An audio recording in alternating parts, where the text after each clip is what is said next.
और इस बीच बड़ी खबर आपको बता दें, यूएई की फुजेरा में बहुत बड़ा हमला हुआ है। जानकारी निकल कर आ रही है कि फुजेरा पोर्ट ने अपनी सारी गतिविधियां यहां पर रोक दी हैं। वजह यह है कि पोर्ट के पास यहां पर स्ट्राइक हुई है। और इसी के साथ एक और बड़ी खबर आपको बता दें, फुजेरा ऑयल फील्ड में भी आग लग गई है। जानकारी के मुताबिक सुबह आग तब लगी जब इंटरसेप्ट किए गए ड्रोन का मलबा नीचे गिरा है। यह भी यहां पर बताया जा रहा है कि ईरानी मिसाइल ने यूएई की फुजेरा पोर्ट को हिट किया है। देखिए कि किस तरीके की स्ट्राइक यहां पर की गई है। धुआं धुआं आपको नजर आ रहा होगा। ये पूरी घटना इतनी तेजी से हुई है कि पोर्ट मैनेजमेंट ने तुरंत सभी ऑपरेशंस को यहां पर बंद कर दिया है। तो देखिए कितनी भयावह तस्वीर यहां पर नजर आ रही है। फुजेरा में भी बहुत बड़ी स्ट्राइक यहां पर की गई है। ईरान का जो ये मिसाइल अटैक है उसके बाद आप देखिए कि किस तरीके से यहां पर धुआं धुआं आपको ये जो टैंक है वो होता हुआ नजर आएगा। यूएई की फुजेरा में बहुत बड़ा हमला हुआ है। फिलहाल आपको ये भी बता दें कि पोर्ट ने अपनी सारी गतिविधियां रोक दी है। पोर्ट के पास ये स्ट्राइक हुई है, ये खबर निकल कर आ रही है। और इस बीच आपको बता दें ऑयल फील्ड में भी आग लग गई है और आग की लपटें आप देख पा रहे हैं कि किस तरीके से यहाँ पर भयावह तरीके से ऊपर उठती हुई नजर आ रही हैं। तो देखिए लगता है कि ईरान पर तूफानी हमला करने वाले अमेरिका और इजरायल युद्ध के दलदल में बुरी तरह से फंसते जा रहे हैं। दावों के मुताबिक ईरान के परमाणु ठिकानों पर हमला होने के बाद से रूस ने चेतावनी दे दी है कि अब रूस चुप नहीं बैठेगा। पुतिन ने तो यहां तक कह दिया है कि हम ईरान के लगातार संपर्क में हैं।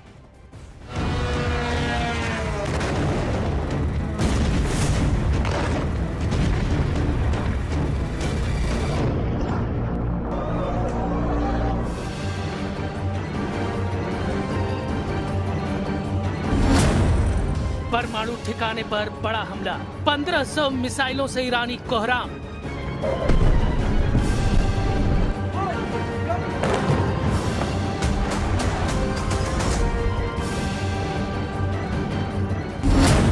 तीसरे दिन में ईरान युद्ध अब ऐसे दौर में पहुंच चुका है जहां ईरान अब मरने और मारने पर पूरी तरह से उतारू हो चुका है।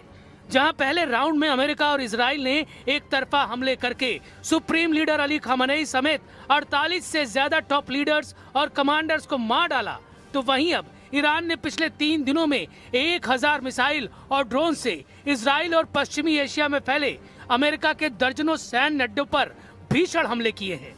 हालात ये हो गए हैं कि राष्ट्रपति ट्रंप भी ये मानने को मजबूर हो गए हैं कि युद्ध 2 हफ्ते से ज्यादा चल सकता है।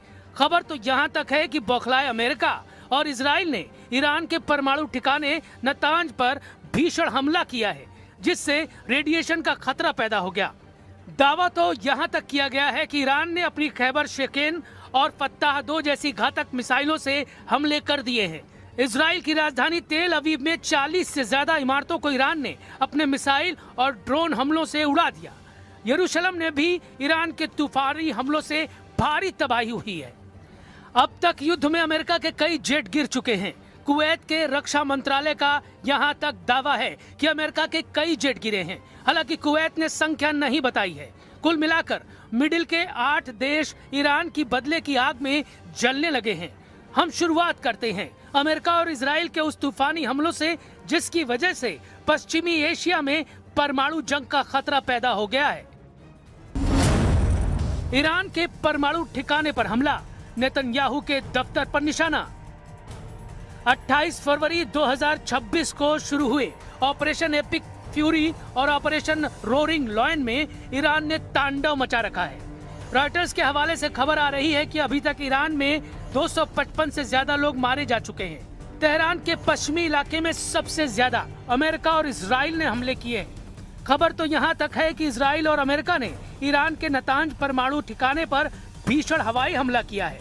रेडिएशन की चेतावनी देते हुए ईरान ने दावा किया है कि इजराइल के हमले से पूरे इलाके में परमाणु रेडिएशन किसी भी वक्त शुरू हो सकता है।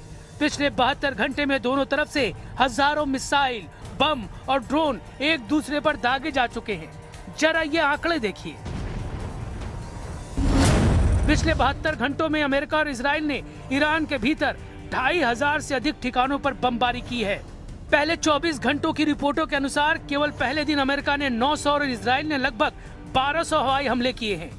ईरान के तेहरान, इस्फहान, कोम, करज और किरमानशाह जैसे प्रमुख शहरों को निशाना बनाया गया है।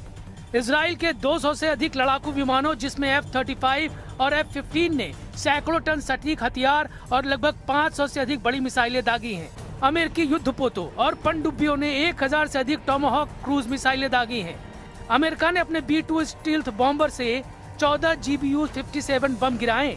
ये दुनिया के सबसे बड़े बम हैं जो जमीन के नीचे गहराई में बनी परमाणु सुविधाओं जैसे फोर्डो और नतांज को तबाह करने के लिए उपयोग किए गए हैं। दावा तो यहाँ तक किया गया है कि ईरान के परमाणु ठिकाने नतांज पर अमेरिका के हमलों से भारी नुकसान हुआ है। Trump has all the latitude in the world to talk about how long it may or may not take, 4 weeks, 2 weeks, 6 weeks. It could move up, it could move back. We're going to execute at his command the objectives we've set out to achieve. And what he has shown an ability to do that other presidents can't quite seem to have the aperture to do, well, I mean, Joe Biden didn't even know what he was doing, is to look for opportunities and off-ramps and escalations for the United States that creates new opportunities to execute what we need on our own time.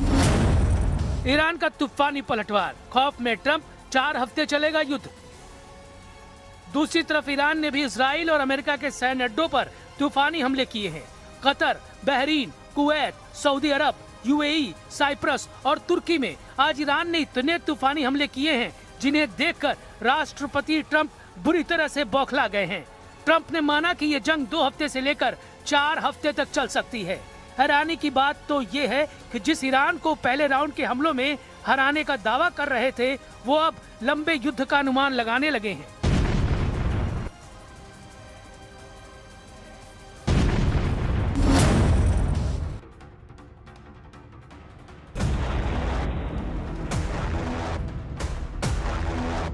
Kuwait में 3 F-15E strike eagle jet America के गिर चुके हैं। दावा किया जा रहा है, ईरान का दावा है कि उसने अमेरिका के जेट मार गिराए हैं, लेकिन कुवैत के रक्षा मंत्रालय और अमेरिकी सेंट्रल कमांड ने आधिकारिक तौर पर स्वीकार किया है कि 3 अमेरिकी F-15E फ्रेंडली फायर में तबाह हुए हैं।